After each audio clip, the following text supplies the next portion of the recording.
Hi hello friends, இன்றைக்கி நம்ம பார்க்க போகிறது ரசமலாய். இதுக்காக நான் 1/2 லிட்டர் பால் எடுத்திருக்கேன். இப்போ இதை ஒரு பாத்திரத்தில் ஊற்றி காய்ச்ச போகிறேன். பால் நல்லா பொங்கி வருது. இந்த டைமில் இப்போது பாதி லெமன் ஜூஸ் இதில் ஊற்ற போகிறேன். அப்போ பால் ஃபுல்லாக திரிஞ்சு வரும்.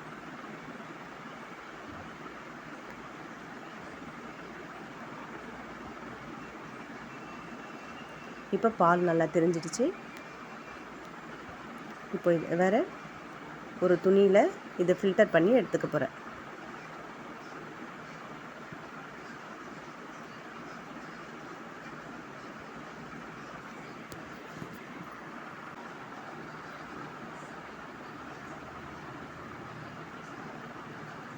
இப்போ இதை ஊற்றிட்டேன். இப்போது ஒரு 1/2 டம்ளர் தண்ணி இதில் சேர்த்துக்க போகிறேன். ஏன்னா இப்போ நம்ம பாதி லெமன் ஜூஸ் ஊற்றணும் இல்லையா, அந்த ஸ்மெல்லு இப்போ இந்த தண்ணி ஊற்றும்போது அந்த வாசனை போயிடும். அதுக்காக இப்போ தண்ணி ஊற்றியாச்சு. இப்போ என்ன பண்ணணும்னா ஃபுல்லாக நல்லா அழுத்தி நல்லா பிழிஞ்சு எடுக்கணும். இது மாதிரி எந்த அளவுக்கு நம்மளால் பிழிய முடியுமோ அந்த அளவுக்கு பிழிஞ்சு கொஞ்சம் நேரம் வரைக்கும் அதை அப்படியே கட்டி வச்சுருங்க. நான் இதில் கட்டலை. இப்போ அப்படியே தான் வச்சுருக்க போகிறேன். ஒரு 10-15 நிமிஷம் அப்படியே இருக்கட்டும். ஃபுல்லாக இருக்கிற தண்ணி எல்லாமே வந்துடணும். இப்போ நான் எடுத்து பார்க்குறேன். இங்கே பாருங்கள், கொஞ்சம் கூட தண்ணி இல்லை. இது மாதிரி இருக்கணும். இதை வேறு ஒரு பிளேட்டில் மாற்றிக்கிறேன். நான் மாற்றிட்டேன். இப்போ இது சப்பாத்தி மாவு பிசைகிற மாதிரி நல்லா அழுத்தி இதை நல்லா பிசைஞ்சுக்கணும். எந்த அளவுக்கு நல்லா அழுத்தி பிசைய முடியுமோ அந்த அளவுக்கு நல்லா பிசைஞ்சுக்கணும்.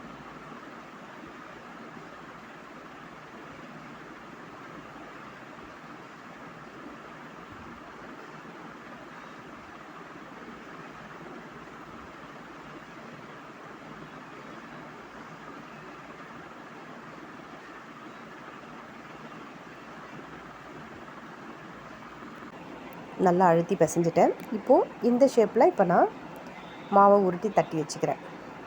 இப்போ வேறு ஒரு பாத்திரத்தில் 3/4 கப் தண்ணி ஊற்றிக்க போகிறேன். அதில் 1/2 கப் அளவுக்கு சர்க்கரை. இப்போ இது நல்லா கொதிக்கணும்.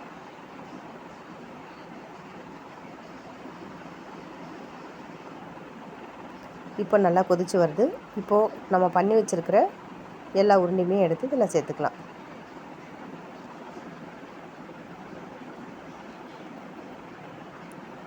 இது நல்லா அதோடு சேர்ந்து நல்லா கொதித்து நல்லா ஊறணும். இந்த சர்க்கரை தண்ணி ஃபுல்லாக அதோட சேரணும். இப்போ நல்லா சர்க்கரை பாகு எல்லாம் சேர்ந்து இப்போ ரெடி ஆகிடுச்சு.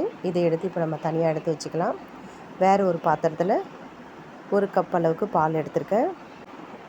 இப்போ பால் நல்லா கொதித்ததும் இதில் 1/2 கப்பு அளவுக்கு சர்க்கரை சேர்த்துக்க போகிறேன்.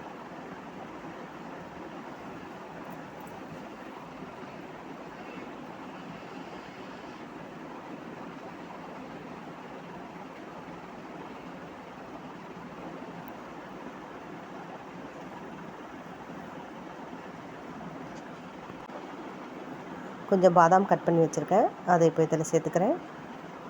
கொஞ்சம் குங்குமப்பூவும் சேர்த்துக்கிறேன் கலருக்காக.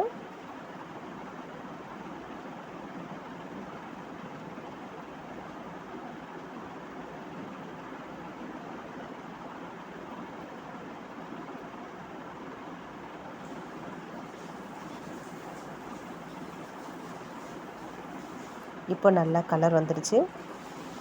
ஒரு 10 நிமிஷம் அளவுக்கு ஏடெல்லாம் பிரிஞ்சு வர அளவுக்கு இதை நல்லா கொதிக்க வைக்கணும்.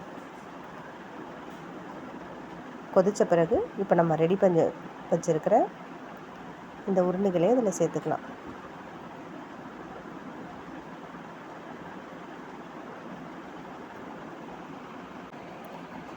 நல்லா கொதிக்குது. கொஞ்சம் நல்லா சிம்மிலே வச்சு பண்ணோம்னா நல்லா ஏடெல்லாம் நல்லா பிரிஞ்சு வரும். இப்போ எல்லாம் சேர்ந்து மிக்ஸ் ஆகி ரசமலாய் ரெடி ஆகிடுச்சு. அவ்வளோதாங்க. இப்போ நான் வேறு ஒரு பாத்திரத்தில் மாற்றி அதில் கொஞ்சம் பாதாம், பிஸ்தா, கொஞ்சம் குங்குமப்பூ சேர்த்துக்கிறேன். நீங்களும் வீட்டில் ட்ரை பண்ணுங்கள், சூப்பராக இருக்கும். நம்ம சேனலை லைக் பண்ணுங்கள், ஷேர் பண்ணுங்கள், கமெண்ட் பண்ணுங்கள். மறக்காமல் சப்ஸ்கிரைப் பண்ணிவிடுங்க. தேங்க்யூ. பாருங்கள் எவ்வளோ அழகாக இருக்குது.